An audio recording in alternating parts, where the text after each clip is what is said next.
अस्सलामुअलैकुम, welcome to my channel. कैसे हैं आप लोग। आज की वीडियो में लेक्चर नंबर 17 करने जा रहे हैं हम, जिसका टॉपिक है इंट्रोडक्शन टू डिटर्मिनेंट।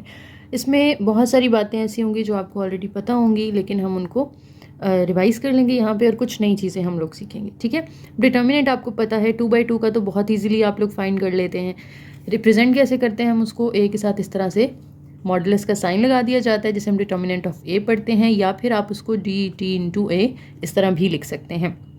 2/2 का डिटर्मिनेंट कैसे होता है, क्रॉस मल्टीप्लाई करते हैं, दरमियान में माइनस AD माइनस BC। इसका डिटर्मिनेंट निकालना है तो ये आप लोग निकाल लेंगे, 4 1 ज़ार 4 आ जाएगा, दरमियान में माइनस 2 3 ज़ार 6, तो आंसर हमारा हो जाएगा -2। उसके बाद आ जाता है कि अगर आपके पास इस तरह से 2/2 का मैट्रिक्स हो तो उसे हम 2/2 का डिटर्मिनेंट कहते हैं। अगर 3/3 का मैट्रिक्स है तो आप उसको 3/3 का डिटर्मिनेंट कहेंगे। ठीक है। जो भी ऑर्डर होगा मैट्रिक्स का, आप जब उसका डिटर्मिनेंट निकालते हैं तो उसको उसी ऑर्डर से आप नाम देते हैं, यानी 3/3 डिटर्मिनेंट, 2/2 डिटर्मिनेंट, 4/4 डिटर्मिनेंट। अब 2/2 का भी आपने फाइंड करना सीखा हुआ है, 3/3 का भी सीखा हुआ है। यहाँ पे हम थोड़ा हायर ऑर्डर जो है उनका सीखेंगे। पहले वो 2 और 3 का आपको रिवाइज करवाएंगे। अच्छा, अब यहाँ पे एक और बात याद रखनी है कि डिटर्मिनेंट हमेशा स्क्वायर मैट्रिक्स का निकाला जा सकता है, रेक्टेंगुलर मैट्रिक्स का नहीं। तो ये एक बेसिक पॉइंट आपके माइंड में होना चाहिए जब भी हम डिटर्मिनेंट्स के साथ डील करते हैं, that the matrix should be a square matrix, यानी जितनी रोज हैं उतने ही कॉलम्स होने चाहिए। ठीक है। अब 3/3 का आपने पीछे वैसे पढ़ा हुआ है ना, हम एक्सपैंड करते हैं उसको फर्स्ट रो से, फर्स्ट कॉलम से, किसी भी रो किसी भी कॉलम से आप कर सकते हैं। लेकिन अगर आप फर्स्ट रो से एक्सपैंड करते हैं A11 लिखेंगे और उसकी रो और उसका कॉलम छोड़ के बाकी जो 4 आएंगे वो आप इस तरह से 2/2 के मैट्रिक्स में लिख लेते हैं।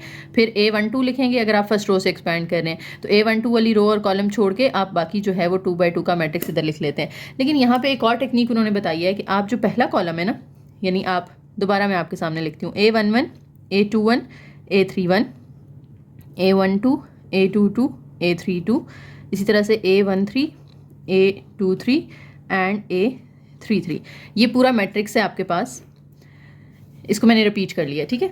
अच्छा, अब इस मैट्रिक्स के साथ अगर आप इसका डिटर्मिनेंट फाइंड करना चाहते हैं, तो एक्सपैंड नहीं करना चाहते लेट से आप, तो आप क्या करें कि इसमें जो पहले 2 कॉलम है वो दोबारा लिख दें। पहला कॉलम दोबारा लिखें, A11 A21 A31, फिर दूसरा कॉलम भी लिखते हैं A12 A22 और A32। अब क्या करें कि यहाँ से पहले से आप ये डायगोनल ट्रैवल करके जाएं यहाँ तक, यानी इन तीनों को आपस में मल्टीप्लाई कर दें, A11 को A22 से और उसको A33 से। फिर दरमियान में हमेशा माइनस, क्योंकि डिटर्मिनेंट जब आप फाइंड करते हैं तो आप क्या लगाते हैं, माइनस लगाते हैं। तो इन तीनों को मल्टीप्लाई किया, माइनस लगाया। अब इससे आगे वाला जो डायगोनल है ना वो ले लें आप, इन तीनों को मल्टीप्लाई करें यहाँ पे, फिर माइनस लगा के फिर अगला डायगोनल ले लें, इन तीनों को मल्टीप्लाई करें। ठीक है। फिर ये 3 जब हो जाएं तो फिर रिवर्स में आ जाएं, लास्ट वाला इधर से पहले वाला लिया था ना आपने फर्स्ट रो में, उससे शुरू किया था डायगोनल, अब लास्ट वाला जो है इस रो में उसको लें, यहाँ से डायगोनल ये बनेगा, इन तीनों को मल्टीप्लाई करें, फिर माइनस लगाएं, फिर सेकंड वाले का डायगोनल, फिर इस तरह से थर्ड वाले का डायगोनल। ठीक है। तो इनको इस तरह से मल्टीप्लाई करके भी डिटर्मिनेंट निकाला जा सकता है। इस मेथड से अभी मैं आपको एक एग्जांपल करवाती हूँ ताकि ये चीज़ आपकी क्लियर हो जाए। देखें, इसमें थ्योरी बहुत ज़्यादा है तो मैं सारी चीज़ें नहीं पढ़ूंगी, और वर्बली मैं आपको बता रही हूँ साथ साथ, तो ये रीडिंग वगैरह फिर हम नहीं करेंगे सारी, हम सिर्फ एग्जाम्पल सॉल्व करेंगे। ठीक है। अच्छा देखें, ये आपका डिटर्मिनेंट है। आप चाहें तो इसको एक्सपैंड कर सकते हैं ना, फर्स्ट रो से एक्सपैंड कर लें, या सेकंड रो से, या थर्ड रो से, या फर्स्ट कॉलम सेकंड कॉलम या थर्ड कॉलम से। हमारी प्रैक्टिस है हम उसको फर्स्ट रो से एक्सपैंड कर लेते हैं। अगर आपको कहा जाता है कि डिटर्मिनेंट ऑफ ए फाइंड करें तो आप इसको एक्सपेंशन वाले मेथड से भी कर सकते हैं कि एक्सपैंड बाय फर्स्ट रो, जो हम पीछे करते हुए आ रहे हैं। लेकिन अगर ये मेथड यूज़ करना है जो अभी हमने किया है, तो हम पहली रो दोबारा पहला कॉलम दोबारा लिखेंगे, 1 - 4 7 2 5 - 8। अब इस 1 से शुरू करना है, डायगोनल ये बनेगा ना, यानी 1 5 और 9 को मल्टीप्लाई कर दें, फिर माइनस लगाएं, फिर 1 से आगे वाला नंबर लेके उसको डायगोनली आप इस तरह से लाइन लगाएं, तो 2 6 और 7 हो जाएगा, 2 6 और 7, फिर माइनस, फिर 3 से आगे ये डायगोनल बनेगा 3 इंटू -4 इंटू -8, फिर माइनस। अब ये 3 जब हो जाएंगे, यानी आप लास्ट नंबर पे पहुंच चुके हैं, अब आपने इधर से शुरू कर देना है। ये डायगोनल बनेगा हमारा 2 - 4 और 9 का, 2 - 4 और 9 का, इन तीनों को मल्टीप्लाई करें, माइनस, फिर इस 1 से 6 और 8 तक जाएंगे आप, 1 6 -8, फिर 3 5 और 7, 3 5 और 7, सॉरी इनके दरमियान में भी माइनस। अब इसको सिंप्लीफाई करेंगे तो आपको आंसर मिल जाएगा 9 5 ज़ार 45, 6 2 ज़ार 12, 12 7 ज़ार 84, 4 प्लस इन तीनों को करेंगे तो 96 आ जाएगा। इसी तरह आगे वाले तीनों भी मैंने मल्टीप्लाई करके लिख लिए हैं। अब इन सबको आप प्लस माइनस करेंगे तो हमारे पास आ जाएगा 240, जो कि इसका डिटर्मिनेंट अगर आप एक्सपेंशन वाली मेथड से भी निकालेंगे ना तो सेम ही आएगा। ठीक है, नेक्स्ट है एक एल्गोरिदम है हमारे पास डिटर्मिनेंट फाइंड करने के लिए, जिसे गॉस एल्गोरिदम कहते हैं। इसमें क्या है कि आप अगर लेट्स से 2x2 का मैट्रिक्स है, आप जो नंबर नीचे है ना वही सेम नंबर यहाँ बनाना चाहते हैं, तो ये 2 को मैं किससे मल्टीप्लाई करूँ कि 4 बने? 2 को 2 से मल्टीप्लाई करना पड़ेगा, यानी R1 को आप मल्टीप्लाई करें 2 से और फिर R2 में से माइनस कर दें। बेसिकली आपने इसके नीचे वाले को बना लेना है 0। तो इसके नीचे वाले को 0 तभी बना सकते हैं ना हम कि इसको 2 से मल्टीप्लाई किया तो 4 आया, 4 माइनस 4 करेंगे तो 0 आ जाएगा। तो इसको जब 0 बना लेंगे आप, तो तब जो हमारी ये डायगोनल वाली वैल्यूज़ होंगी ना, इनको मल्टीप्लाई करके आपका डिटर्मिनेंट आ जाता है। ठीक है, बेसिकली कहने का मकसद ये है कि आप इसको अपर ट्रायंगुलर मैट्रिक्स में कन्वर्ट कर लें। जब ये अपर ट्रायंगुलर मैट्रिक्स में चला जाएगा तो फिर अपर ट्रायंगुलर क्या होता था कि डायगोनल एलिमेंट्स नॉन ज़ीरो हैं, इसके ऊपर भी नॉन ज़ीरो है, लेकिन जो इसके नीचे है वो क्या होगा? ज़ीरो होगा। ठीक है, तो ये नॉन ज़ीरो होंगे दोनों, ये भी नॉन ज़ीरो होगा, नीचे वाला हो जाएगा ज़ीरो। जैसे मैंने अभी कहा कि इसको ज़ीरो बना लेना आपने। अब वो रो ऑपरेशन आप कौन सा अप्लाई करते हैं आपकी मर्जी है, बस इसको ज़ीरो बनाना है। ठीक है, तो जब ये 0 बन जाएगा तो फिर ये अपर ट्रायंगुलर कन्वर्ट हो चुका होगा। जब ये अपर ट्रायंगुलर में कन्वर्ट हो चुका होगा तो आपने बस डायगोनल एंट्रीज को मल्टीप्लाई करना है। जैसे ये अपर ट्रायंगुलर बन चुका है तो डायगोनल एंट्रीज बस मल्टीप्लाई कर दो, 2 3 -6, तो इसका डिटर्मिनेंट क्या आ जाएगा? -6 आ जाएगा। नेक्स्ट, इसी रूल से हम 3/3 का डिटर्मिनेंट भी निकाल सकते हैं। ये आपके पास एक मैट्रिक्स पड़ा हुआ है, इसको आपने कन्वर्ट करना है किसके अंदर? अपर ट्रायंगुलर के अंदर। यानी बेसिकली आपने इसको एचेलॉन फॉर्म में कन्वर्ट करना है, तो वो खुद ब खुद अपर ट्रायंगुलर में चला जाएगा। अब एचेलॉन में कन्वर्ट करने के लिए ऊपर हम 1 कर लेते हैं ताकि ईजी हो जाए, तो चेंज कर लें, R2 को ऊपर ले जाएं, R1 को नीचे ले आएँ। ये रो ऊपर चली गई, ये नीचे आ गई। अब ये 1 है ऑलरेडी, इसके नीचे दोनों आपने बनाने हैं 0। आप चाहें तो पहले इसका माइनस जो है वो ख़त्म कर लें, -1 से डिवाइड करके, और फिर उसके नीचे दोनों 0 बना लें। जब ये दोनों 0 बन जाएंगे इस तरह से, तो फिर आपने ये जो दूसरा है उसके नीचे यहाँ पे जो नंबर आ रहा है वो पहले तो 0 था, लेकिन जब आप रो ऑपरेशन अप्लाई करोगे ना तो यहाँ 2 आ जाएगा। अब इसको भी आपने बनाना है 0, तो वो हम कैसे करें? ये तो ऊपर 0 आ रहा है, यहाँ पे नॉन 0 तो नहीं है, तो आप इन दोनों रोज़ को एक्सचेंज कर दो, ये ऊपर चली जाएगी, वो नीचे आ जाएगी। तो ये आपके पास डायगोनल एंट्रीज नॉन 0 हो गई, ऊपर वाली भी सारी नॉन 0 हैं, लेकिन इसके डायगोनल के नीचे जो है वो सब 0 हैं। तो यानी ये कन्वर्ट हो चुका है किसके अंदर? अपर ट्रायंगुलर मैट्रिक्स के अंदर। और जब ये अपर ट्रायंगुलर बन चुका है तो आपने इसकी डायगोनल एंट्रीज बस मल्टीप्लाई कर देनी है, 1 2 और -9, तो 9 1 ज़ार 9, 9 2 ज़ार 18 इसका डिटर्मिनेंट आ जाएगा। और अगर आप इसको एक्सपैंड करो फर्स्ट रो या फर्स्ट कॉलम से या किसी भी रो किसी भी कॉलम से, तो आपका तब भी आंसर सेम ही आता है। और पेपर में अगर उन्होंने मेंशन नहीं किया कि आपने कौन सा मेथड यूज़ करना है, तो आप जो है वो सिर्फ एक्सपेंशन वाला जो आपने ऑलरेडी सीखा हुआ है आप वो यूज़ कर सकते हैं। ठीक है, नेक्स्ट है जी, अगर आपके पास जो मैट्रिक्स है वो इस तरह का आता है कि जिसमें एक ही एलिमेंट है, तो उसका डिटर्मिनेंट भी वही आ जाएगा। फॉर एग्जाम्पल एक 4 है ना मैट्रिक्स, एक ही एलिमेंट है, तो उसका जब आप डिटर्मिनेंट निकालोगे, इस मैट्रिक्स का नाम लेट से A है, तो वो भी 4 ही आ जाएगा।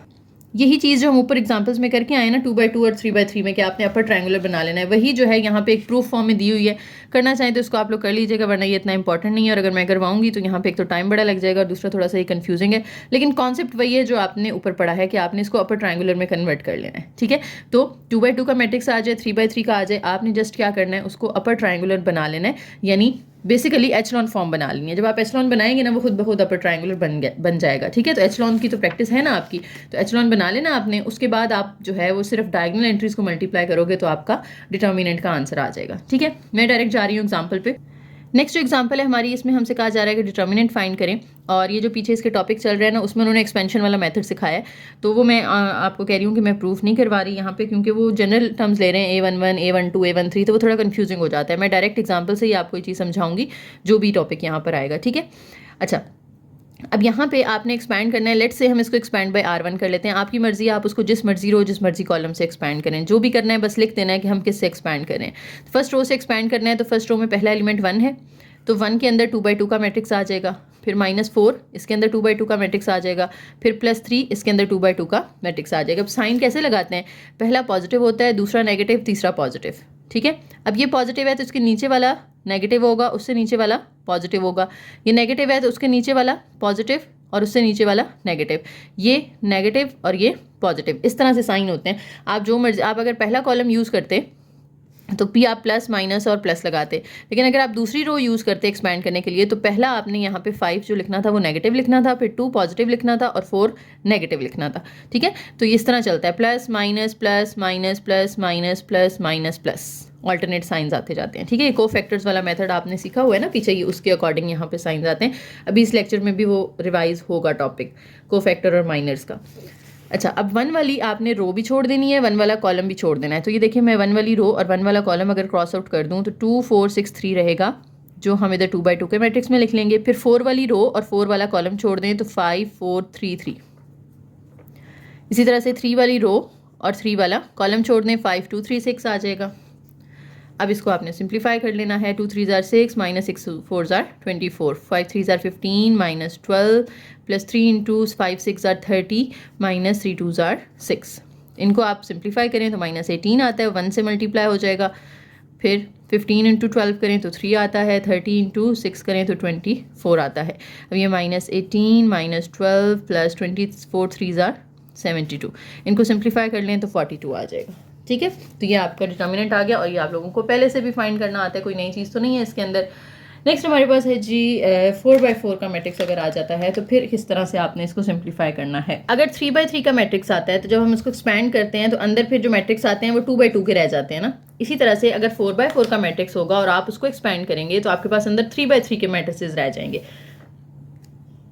जैसे यहाँ पे मैं इसको फर्स्ट रो से अगर एक्सपैंड करना चाह रही हूँ तो मैं ये 1 लिखूंगी और अंदर 3/3 का मैट्रिक्स आएगा कि 1 वाली रो 1 वाला कॉलम छोड़ दो, पीछे ये जो सारे हैं ना 0 4 -1 1 0 7 4 -2 0 ये रह जाएगा। फिर ये -2 लिखना है, लेकिन वो माइनस के साथ +2 हो जाएगा। 2 वाली रो 2 वाला कॉलम छोड़ेंगे तो इधर 2 3 0 पहला कॉलम आ जाएगा, 4 0 -2 और -1 7 0। इसी तरह से 5 वाला और 0 वाला। ठीक है, अब यहाँ पे अंदर आप देखें तो हर किसी के साथ 3/3 का मैट्रिक्स आ रहा है। तो आप जब इनको एक्सपैंड करोगे फिर हर 3/3 वाले को आपने इस मेथड से एक्सपैंड करना है जो हम ऊपर करके आए हैं। तो ये काफ़ी लंबा काम हो जाएगा ना कि 3/3 वाले 4 खोलने पड़ेंगे आपको और काफ़ी कन्फ्यूजिंग और लंबा काम हो जाएगा। तो यहाँ पे हम एक नया आगे मेथड सीखेंगे जो हमने 4/4 को एक्सपैंड करने के लिए करना है। लेकिन उससे पहले यहाँ पे कुछ MCQs के लिए पॉइंट्स हैं वो देख लें, फिर हम नेक्स्ट पेज पे चलते हैं। एग्जाम्पल करेंगे इसकी 4/4 वाले की, तो वहाँ मैं आपको मेथड सिखाऊंगी। आपका अगर मैट्रिक्स जो है वो 3/3 का है, यानी उसका ऑर्डर जो है n = 3 है, यानी n क्रॉस n कम होगा ना। तो 3/3 का अगर मैट्रिक्स है तो उसके जो डिटर्मिनेंट्स बनेंगे, डिटर्मिनेंट फाइंड करने के लिए जो सब मैट्रिसेस बनेंगे वो 2/2 के होंगे। जैसे ऊपर एग्जांपल किया ना हमने, 3/3 का मैट्रिक्स था, आपने जब उसका डिटर्मिनेंट करने के लिए एक्सपैंड किया तो 2/2 के मैट्रिसेस बने।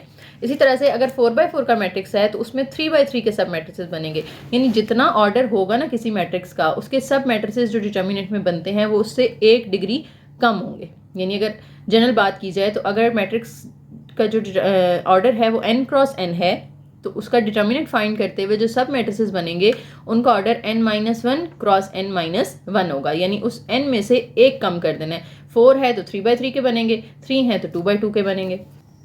अब इसकी प्रॉपर एक डेफिनेशन आ गई डिटर्मिनेंट की।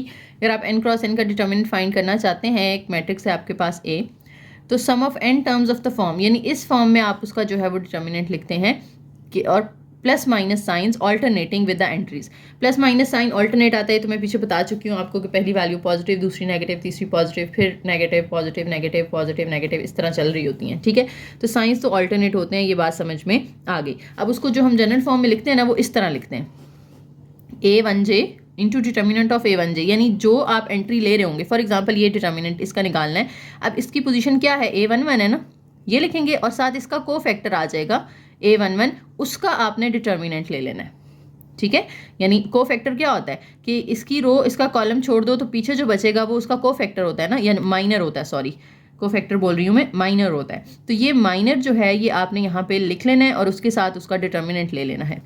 अगला एलिमेंट लेंगे, इसकी पोजीशन अगर आप देखें तो ये क्या है, A12 है और इसकी रो इसका कॉलम छोड़ के ये जो माइनर आएगा उसको हम कैपिटल A12 कहेंगे, उसका डिटर्मिनेंट ले लेना है।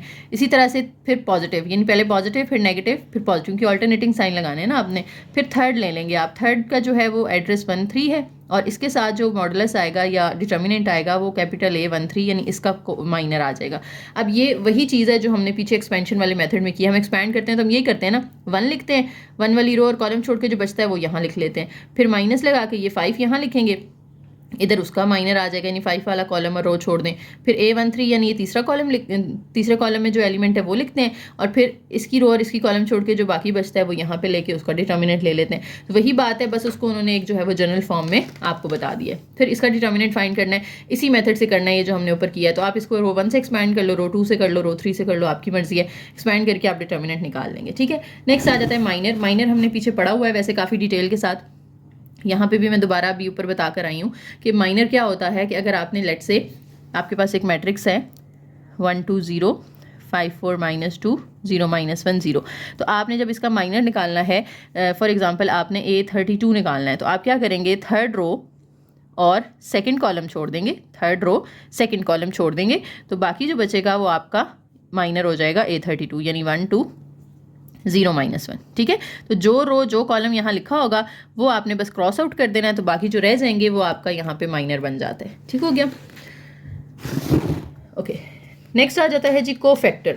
कोफैक्टर क्या है, कि माइनर के साथ ही आप -1 मल्टीप्लाई कर दें, यानी आपने अगर माइनर निकाला है लेट से 1 1, तो इसके साथ -1 मल्टीप्लाई करें और इसकी पावर में ये 1 1 ऐड कर दें, तो ये कोफैक्टर 1 1 आ जाएगा। ठीक है, इसी तरह से अगर आपने कोफैक्टर निकालना है पोजीशन 1 2 पे, तो आप क्या करेंगे, -1 की पावर उसमें ये 1 2 प्लस करेंगे और माइनर ले लेंगे सेम पोजीशन का जिसका आपने कोफैक्टर निकालना है। ठीक है, अब ये जो ऊपर हमने एग्जांपल की है उसी का हम कोफैक्टर अगर निकालना चाहें, ये जो मैंने यहाँ पर लिखी थी, ये अगर मैंने कोफैक्टर 32 ही निकालना है तो मैं क्या करूँगी, -1 के ऊपर पावर में ये 3 और 2 प्लस कर दूंगी और साथ में इसका माइनर आ जाएगा M32। यहाँ मैंने उसको A से रिप्रेजेंट किया था, आप A से कर सकते हैं, माइनर को M से कर सकते हैं, वो नोटेशन आपकी मर्जी है। ठीक है, लेकिन यूजुअली वैसे हम माइनर को ना M लिखते होते हैं और कोफैक्टर को C लिखते होते हैं।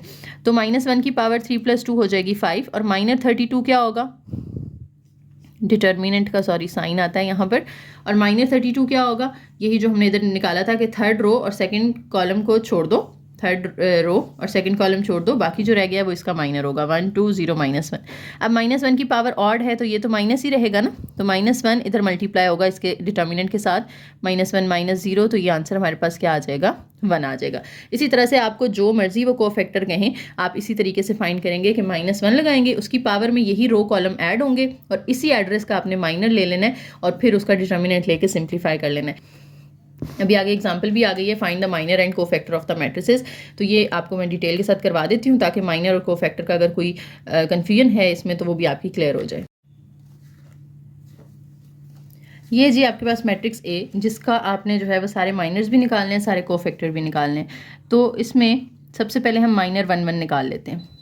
1 1 में क्या होगा कि आपने फर्स्ट रो फर्स्ट कॉलम छोड़ देना है, फर्स्ट रो फर्स्ट कॉलम छोड़ दें, तो हमारे पास क्या आ जाएगा, 5 6 4 8 आ जाएगा। ये माइनर 1 1 आ गया। साथ ही ना इसका कोफैक्टर भी निकाल लेते हैं C1 1, उसमें क्या होगा, -1 की पावर में ये 1 और 1 ऐड हो जाएंगे और साथ में यही वाला माइनर आ जाएगा M11 वाला 5 6 4 8। अब इसको सिंप्लीफाई कर लें तो -1 की पावर है 1 + 1 जो कि 2 बन जाएगी, इनको क्रॉस मल्टीप्लाई कर दें, 5 4 8 आर 40 -6 4 आर 24, तो -1 का स्क्वायर तो हो जाएगा +1, 40 में से जब आप 24 माइनस करेंगे तो ये 16 आ जाएगा। इन दोनों को मल्टीप्लाई करके हमें आंसर क्या मिलेगा, 16। तो ये पहला कोफैक्टर और पहला माइनर आपने निकाल दिया। अब इस तरह से M12 निकालना है, 1 1 1 2 1 3। ठीक है, ये पहली रो के तीनों हो जाएंगे। 1 2 के लिए आप क्या करेंगे, फर्स्ट रो सेकेंड कॉलम छोड़ देंगे, फर्स्ट रो छोड़ दें, सेकेंड कॉलम छोड़ दें, तो पीछे 2 6 1 8 रह जाएगा, 2 6 1 8, ये हमारा माइनर आ गया। अब कोफैक्टर अगर 1 2 निकालना है तो -1 की पावर में यही 1 और 2 प्लस होगा और इसी के साथ कोफैक्टर में इसी एड्रेस का माइनर आ जाएगा, तो -1 की पावर 2 + 1 हो जाएगी 3, और माइनर यहाँ पे 1 2 कौन सा है जो हमने ऊपर लिखा है, ये। ठीक है, -1 की पावर ऑड है ना, ऑड पावर होगी तो माइनस आएगा आंसर में, लेकिन अगर इवन पावर होगी तो माइनस ख़त्म हो जाएगा। 2 8 आर 19, सॉरी 2 8 आर 16 -6 1 आर 6, 16 - 6 करेंगे हमारे पास 10 आएगा, 10 1 आर -10 आ जाएगा। इसी तरह आपने C13 निकाल लेना है। सबसे पहले तो M13 निकालना पड़ेगा ना, तो -13 क्या होगा, फर्स्ट रो थर्ड कॉलम छोड़ दें, फर्स्ट रो छोड़ दें, थर्ड कॉलम 2514 रह जाएगा, 2514। फिर इसी एड्रेस का कोफैक्टर निकालना है, तो -1 की पावर में 1 + 3, साथ इसी का माइनर आ जाएगा 2514, -1 की पावर 3 + 1 4 हो जाएगी, और ये क्रॉस मल्टीप्लाई कर दो, 4 2 ज़ार 8 -5 ऑड पावर है या इवन है, 4 इवन नंबर होता है ना, तो ये माइनस खत्म हो जाएगा, सिर्फ रह जाएगा यहाँ पे 1 को अंदर 3 से मल्टीप्लाई करेंगे, 8 - 5 3, तो आंसर 3 आ जाएगा। तो ये फर्स्ट रो के तीनों मैंने निकाल लिए हैं, कोफैक्टर्स भी और माइनर्स भी। आगे वाले अब आपने खुद करने हैं। देखें सेकंड रो में इसकी पोजीशन क्या बनेगी, सेकंड रो है और ये फर्स्ट कॉलम है ना इसका 2 का, तो आपने पहले सेकंड रो फर्स्ट कॉलम का माइनर निकालना है, फिर सेकंड रो फर्स्ट कॉलम का कोफैक्टर निकालना है, फिर इसी तरह से सेकंड रो सेकंड कॉलम का minor, second row second column का cofactor, second row third column का माइनर, फिर सेकंड रो थर्ड कॉलम का कोफैक्टर। इस तरह से आपने ये पेयर्स में वैल्यूज निकालती जानी है। ये अब सेकंड रो के हो गए। अब थर्ड रो में अगर आ जाएंगे आप, तो उसका माइनर होगा third row first column, third row second column, third row third column. इसी तरह से कोफैक्टर भी उसका 3 1 3 2 3 3 हो जाएगा। लेट्स से अब मैंने M33 निकालना है, तो क्या करेंगे, हम थर्ड रो थर्ड कॉलम छोड़ देंगे, थर्ड रो भी छोड़ दें, थर्ड कॉलम भी छोड़ दें, 3 1 2 5 आ जाएगा, 3 1 2 5। अब इसी का अगर कोफैक्टर निकालना है, तो -1 की पावर में ये दोनों प्लस हो जाएंगे, 3 + 3, और इनको क्रॉस मल्टीप्लाई कर दें डिटर्मिनेंट को, 5 3 ज़ार 15 -2 1 ज़ार 2, तो इवन पावर बनेगी ना 6, 3 + 3 6 होता है, इवन पावर है तो माइनस खत्म हो जाएगा, सिर्फ 1 रह जाएगा, 15 - 2 करेंगे तो 13 आ जाएगा, तो इसका आंसर हमारे पास 13 आ गया। ठीक है, तो इस तरह से आप बारी बारी सारे कोफैक्टर्स और माइनस निकाल सकते हैं। अच्छा, अब कोफैक्टर्स को यूज़ करते हुए आप डिटर्मिनेंट भी निकाल सकते हैं, जैसे हमने अभी पीछे पढ़ा था माइनर्स को यूज़ करते हुए, इसी तरह कोफैक्टर से भी निकाल सकते हैं। लेट्स से इसी का मुझे डिटर्मिनेंट निकालना है कोफैक्टर्स वाले मेथड से, तो क्या करेंगे, हम इसकी फर्स्ट रो के ही कोफैक्टर्स यूज़ कर लेते हैं। अब इसमें आपकी मर्जी होती है, आपने फर्स्ट रो के यूज़ कर लें, सेकंड रो के यूज़ कर लें, थर्ड रो के, फर्स्ट कॉलम के, सेकंड कॉलम के या थर्ड कॉलम के। हम यहाँ पे फर्स्ट रो के अगर यूज़ करके निकालें तो उसका फॉर्मूला क्या बनेगा, देखें फर्स्ट रो में पहली पोजीशन पे जो नंबर होता है वो क्या होता है, A11 होता है, साथ उसका कोफैक्टर मल्टीप्लाई कर देना आपने। ठीक है, फिर प्लस, माइनर्स में यहाँ माइनस आता था, लेकिन कोफैक्टर्स में यहाँ पे प्लस आएगा। फिर आपने सेकंड वाला यानी फर्स्ट रो सेकंड एलिमेंट ले लेना है और इसी का कोफैक्टर ले लेना है, फिर प्लस लगा के फर्स्ट रो का थर्ड एलिमेंट ले लेना है, थर्ड कॉलम, और इसी का कोफैक्टर, यानी सिर्फ फर्स्ट रो के तीनों को आप मल्टीप्लाई कर दें, या आप चाहते तो सेकंड रो के तीनों ले लेते या थर्ड के ले लेते। ठीक है, अब इसके अंदर वैल्यूज पुट कर दें। A11 की वैल्यू यानी फर्स्ट पोजीशन पे मेरे पास जो एलिमेंट पड़ा हुआ है वो क्या है, यहाँ पे 3 है, तो मैं 3 लिखूंगी, और C11 जो मेरे पास आया था वो लिखेंगे हम, जो क्या आया था 16, तो 3 × 16 प्लस A12 मेरे पास क्या है, यानी सेकेंड वाला नंबर यहाँ पे 1 है, और C12 क्या निकला था हमारे पास -10, तो 1 × -10। फिर A13 मेरे पास यहाँ पे यानी फर्स्ट रो में जो तीसरा नंबर है वो क्या है, -4 है, और C13 हमने निकाला था 3 निकला था, तो -4 × 3। अब इसको सिंप्लीफाई करेंगे तो आंसर आ जाएगा हमारे पास 16 3 ज़ार आ जाएगा 48, 10 1 ज़ार 10 एंड 4 3 ज़ार 12। 48 में से 10 निकालें तो हमारे पास 38 रह जाएगा, 38 में से ये निकाल देंगे आप तो ये 26 आ जाएगा। और इससे परेशान नहीं होना कि पता नहीं क्या नई चीज़ आ गई है, ये सेम चीज़ है जो आप पहले प्रैक्टिस करते हुए आ रहे हैं। देखें मैं एक दफ़ा यहाँ ना मैट्रिक्स सामने लिख लेती हूँ, बार बार ऊपर करनी पड़ रही है शीट। 3 2 1 1 5 4 -4 6 8। देखिए हम इसको एक्सपैंड करते थे तो कैसे करते थे, हम 3 लिखते और 3 वाली रो और कॉलम छोड़ देते, 5 6 4 8 आता। ठीक है, फिर हम -1 लिखते, 1 वाली रो और कॉलम छोड़ देते, 2 6 1 8 आता। फिर हम लिखते +4 प्लस इंटू ये -4, फिर इसकी रो और कॉलम छोड़ देते, 2 5 1 4 आता। आप देखो ये जो चीज़ है ये माइनर बन रही है ना, इसका 3 का नाम A11 है, और इसके साथ क्योंकि बाहर प्लस है, क्योंकि ये फर्स्ट को फैक्टर आएगा, तो इसकी जगह पे असल में उन्होंने C11 लिखा है। ठीक है, फिर प्लस लगा के ये जो 1 है ये कौन सी पोजीशन पे आ रहा है, A12 आ रहा है ना ये, यानी फर्स्ट रो के सेकंड कॉलम में आ रहा है, तो इसी के साथ इसका फैक्टर C12 आ जाएगा। फिर प्लस लगा के ये -4 की पोजीशन देखें कौन सी है, ये A13 है, यानी फर्स्ट रो के थर्ड कॉलम है, और इसके साथ जो को फैक्टर है वो C13 आ जाएगा। ठीक है, तो अब को फैक्टर की वजह से इनके फिर साइन जो है ये दूसरे वाले का माइनस आ जाएगा, क्योंकि ये 2 + 1 3 बनेगा जो कि ऑड पावर है, ये भी इवन पावर बनेगी, ये भी इवन पावर बनेगी, इसलिए ये दोनों के साथ पॉजिटिव आता है। ठीक है, और को फैक्टर्स जो है उसी के अंदर फिर ये आपके माइनस भी आ जाते हैं। तो सेम चीज़ है, बस इसको उन्होंने फॉर्मूला से रिप्लेस कर दिया, तो वो उससे परेशान नहीं होना आपने। नेक्स्ट वही ऑल्टरनेट डेफिनेशन उन्होंने दे दी है कि को फैक्टर्स को यूज़ करते हुए आप कैसे निकाल सकते हैं। उन्होंने एक डिफरेंट मैट्रिक्स लेके किया, तो मैंने पिछले में आपको करवा दिया मेथड, तो ये वाला अब आप खुद अटेम्प्ट करेंगे। ठीक है, दो तरीके से उन्होंने एक फर्स्ट कॉलम से निकाल दिया, एक सेकंड कॉलम से निकाल दिया। हमने अभी पीछे फर्स्ट रो से किया है ना को फैक्टर एक्सपेंशन। आप जो है वो डिफरेंट मेथड्स यहाँ पे ट्राई करके उससे भी निकाल के देखिएगा, ताकि आपकी प्रैक्टिस हो जाए। नेक्स्ट थ्योरम पे चलते हैं। डिटर्मिनेंट के अंदर साइंस के बारे में बता दिया उन्होंने, वो मैं आपको ऑलरेडी बता चुकी हूँ कि साइन निकालने के लिए आप क्या करते हो, -1 की पावर में i + j कर देते हैं। i क्या है, number of row, and j क्या है, नंबर ऑफ कॉलम। यानी अगर आप C11 निकाल रहे हैं तो i की वैल्यू भी 1 है, j की वैल्यू भी 1 है, तो उधर 1 + 1 हो जाएगा। अगर आप C13 निकाल रहे हैं तो अब i की वैल्यू 1 है और j की वैल्यू 3 है, तो आप 1 + 3 कर देंगे। ठीक है, तो ये यहाँ पे वो चीज़ रिपीट हो रही है कि को फैक्टर्स में जो इस तरह से साइन निकाला जाता है। और ऑल्टरनेट होता है कि अगर पहला प्लस हमेशा प्लस होता है, दूसरा माइनस, तीसरा प्लस, फिर माइनस प्लस माइनस। अब माइनस के बाद फिर यहाँ प्लस आ जाएगा, फिर माइनस, फिर प्लस। और अगर ये 4/4 का होता तो फिर क्या करते, प्लस माइनस इस तरह से। ठीक है, फिर नीचे सेकेंड रो में भी आपने यहाँ पे माइनस लगाना था, क्योंकि प्लस माइनस ये फर्स्ट रो के हो गए हैं ना। अब ये प्लस के नीचे जब आप लगा रहे हैं तो ये इसके ऑल्टरनेट आना चाहिए, यहाँ सेम नहीं आना चाहिए। ठीक है, नहीं अगर आप ऊपर से नीचे की तरफ आए तब भी ऑल्टरनेट है, plus minus plus minus plus minus plus minus plus.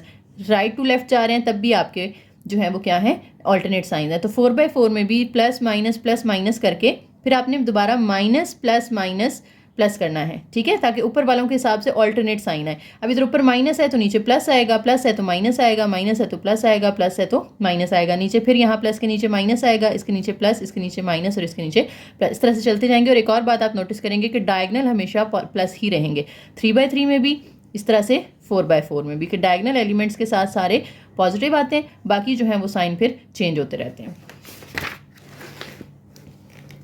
अब ये भी एग्जांपल आपने खुद करनी है। को फैक्टर एक्सपेंशन के थ्रू आपने जो है वो कंप्यूट करना है डिटर्मिनेंट ऑफ ए। और रो कौन सी यूज़ करनी है, आपने थर्ड रो यूज़ करनी है।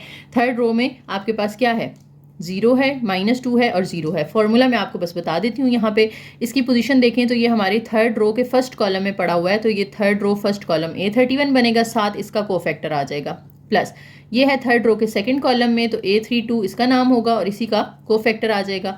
अब ये थर्ड रो के थर्ड कॉलम में है, तो A33 इसका नाम होगा और C33 इसका को फैक्टर आ जाएगा।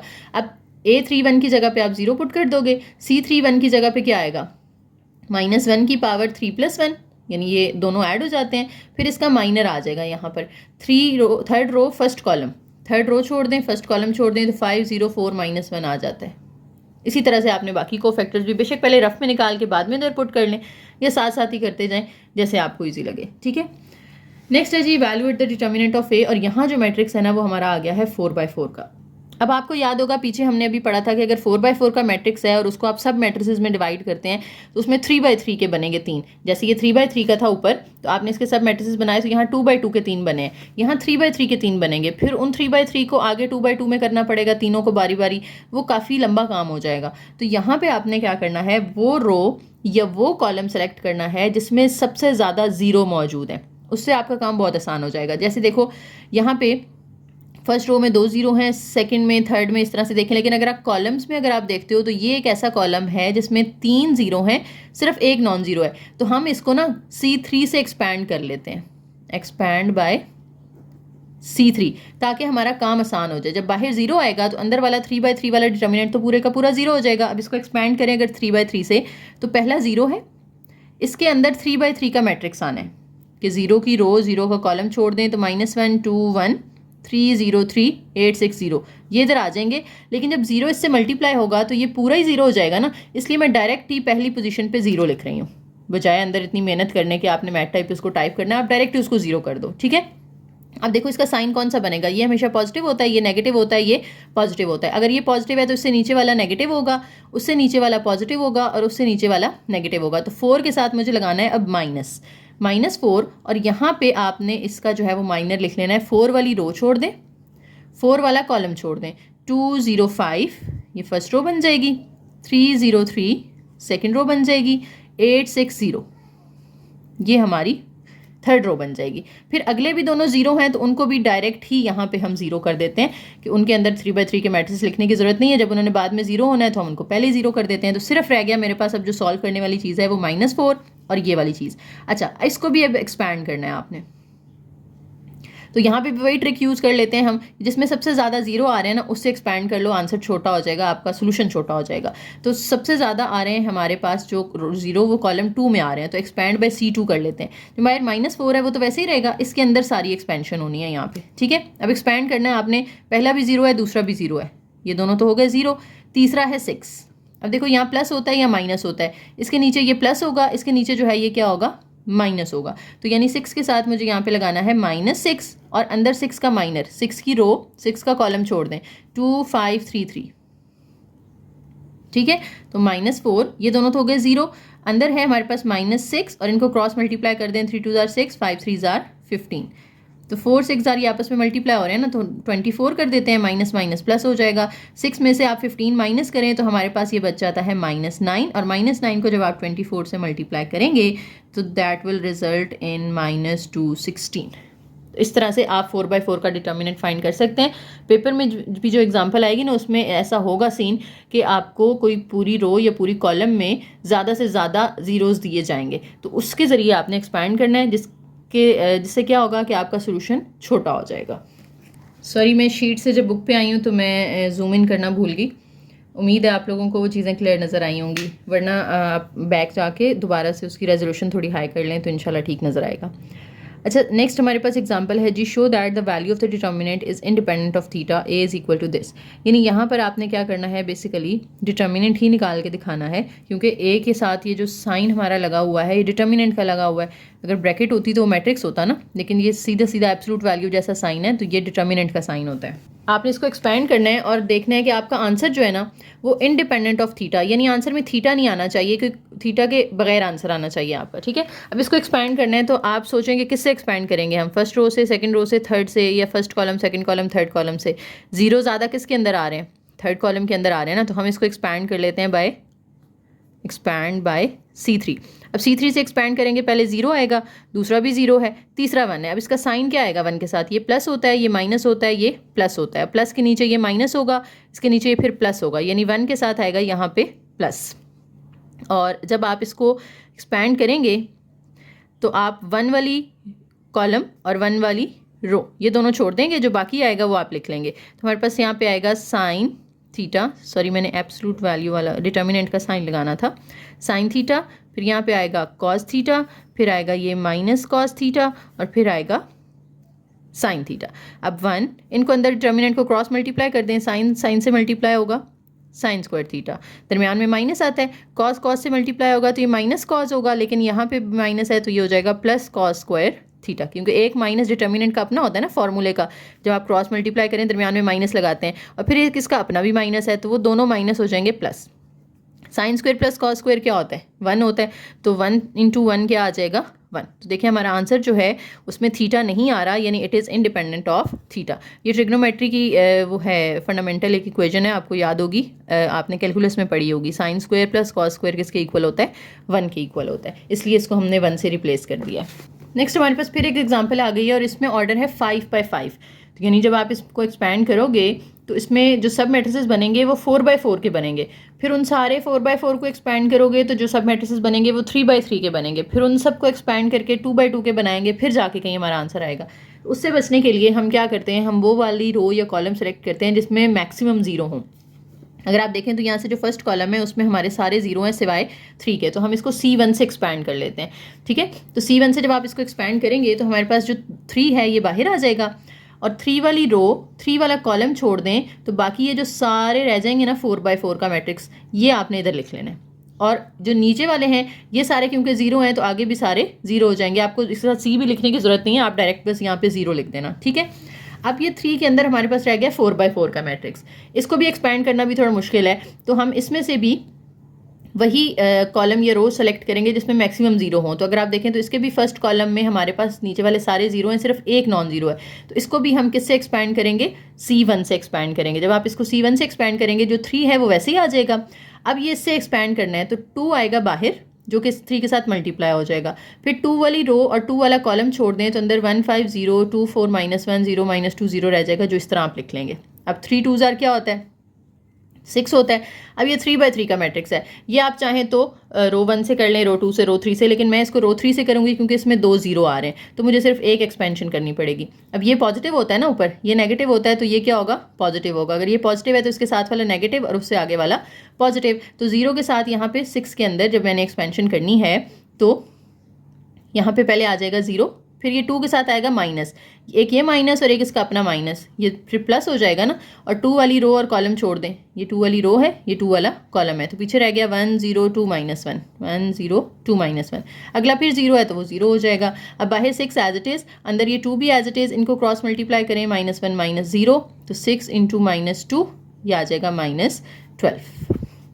नेक्स्ट आ गया है जी ट्रायंगुलर मैट्रिक्स। और ये आपको पता है ट्रायंगुलर मैट्रिक्स क्या होता है, एक आपके पास ऐसा मैट्रिक्स होता है कि जिसमें जो डायगोनल एंट्रीज हैं वो नॉन ज़ीरो हों और उससे ऊपर वाली भी सारी नॉन ज़ीरो हों और इसके नीचे सारे ज़ीरो हो जाएं, इसे कहते हैं अपर ट्रायंगुलर। इसी तरह से लोअर ट्रायंगुलर क्या होता है कि डायगोनल एंट्रीज के ऊपर सारे ज़ीरो हों और नीचे नॉन ज़ीरो हों, इसे हम क्या कहते हैं, लोअर ट्रायंगुलर कहते हैं। और अब अगर आपने इनका डिटर्मिनेंट निकालना है तो अभी हम पीछे बात करके आए हैं कि अपर ट्रायंगुलर है या लोअर ट्रायंगुलर है, आपने जस्ट उसके डायगोनल एलिमेंट्स को मल्टीप्लाई करना है तो आपके पास उसका डिटर्मिनेंट आ जाएगा।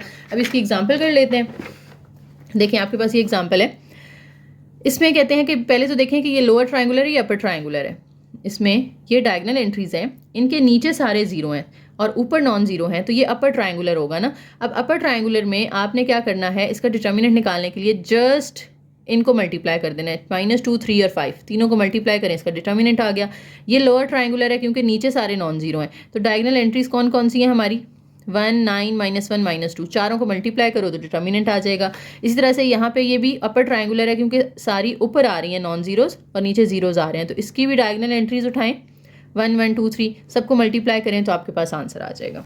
अच्छा यहाँ पे एक नोट है छोटा सा कि आपके पास जितने ऑर्डर का मैट्रिक्स होता है ना, उस नंबर का अगर आप फैक्टोरियल ले लें, यानी अगर n क्रॉस n मैट्रिक्स है तो जो n फैक्टोरियल का आंसर आएगा ना, उतनी को फैक्टर मल्टीप्लिकेशंस करनी पड़ती हैं आपको, ठीक है। जनरल जो भी ऑर्डर है उसका उतनी एक्सपेंड, को फैक्टर मल्टीप्लिकेशन नहीं सॉरी को फैक्टर्स एक्सपेंशन, जितना ऑर्डर है उतना अगर फैक्टोरियल ले लिया जाए। फॉर एग्जांपल अगर 3/3 का मैट्रिक्स है तो 3 2 जार यहाँ पे क्या होगा, फैक्टोरियल क्या होता है, फैक्टोरियल का मतलब ये होता है कि 3.2.1, जिस नंबर का फैक्टोरियल लेना है ना उस नंबर को पीछे वाले 1 तक सारे नंबर्स के साथ मल्टीप्लाई कर दिया जाता है। जैसे अगर 5 का फैक्टोरियल है तो आप 5 × 4 × 3 × 2 × 1 करेंगे, इन सब का आंसर जो होगा वो 5 फैक्टोरियल का आंसर होगा, ठीक है। तो इतनी को फैक्टर एक्सपेंशन, ये 6 हो जाएगा ना, इतनी को फैक्टर एक्सपेंशन आपको करनी पड़ेंगी उसका डिटर्मिनेंट निकालने के लिए। तो ये एक जनरल बस आपने MCQs के लिए फॉर्मूला याद रखना है। लास्ट एग्जाम्पल नंबर 12 है, इसमें आपने डिटर्मिनेंट निकालना है। अब ये खुद करेंगे आप लोग, देखें ये वाला है, इसमें सबसे ज़्यादा ज़ीरोज़ हैं, किसके अंदर, C3 के अंदर। आप इसको C3 से एक्सपैंड करें तो आपके पास 3/3 का जो सब मैट्रिक्स बनेगा ना वो ये बनेगा। अब इसमें आप फर्स्ट कॉलम ले लें क्योंकि इसमें 2 ज़ीरो हैं तो सिर्फ एक एक्सपेंशन आपको करनी पड़ेगी। ये करने के बाद आपके पास डिटर्मिनेंट का आंसर आ जाएगा। तो ये आप पे है, अब आपने जैसे पीछे एक एग्जाम्पल की है 4/4 वाली, इसी तरीके से अब आपने यहाँ पे इसको भी सॉल्व कर लेना है, ठीक है जी। तो लेक्चर हमारा खत्म हो गया है, कोई मुश्किल चीज़ नहीं थी, डिटर्मिनेंट था और ये तकरीबन सारी बातें आपको पहले से पता थी और प्रैक्टिस बस आप लोगों ने कर लेनी है। तो यहाँ से अगर कोई क्वेश्चन आता है तो इजीली अटेम्प्ट हो जाएगा, ठीक है जी। वीडियो पसंद आई तो लाइक करें, शेयर करें, चैनल को ज़रूर सब्सक्राइब कीजिएगा। थैंक यू, अल्लाह हाफिज़।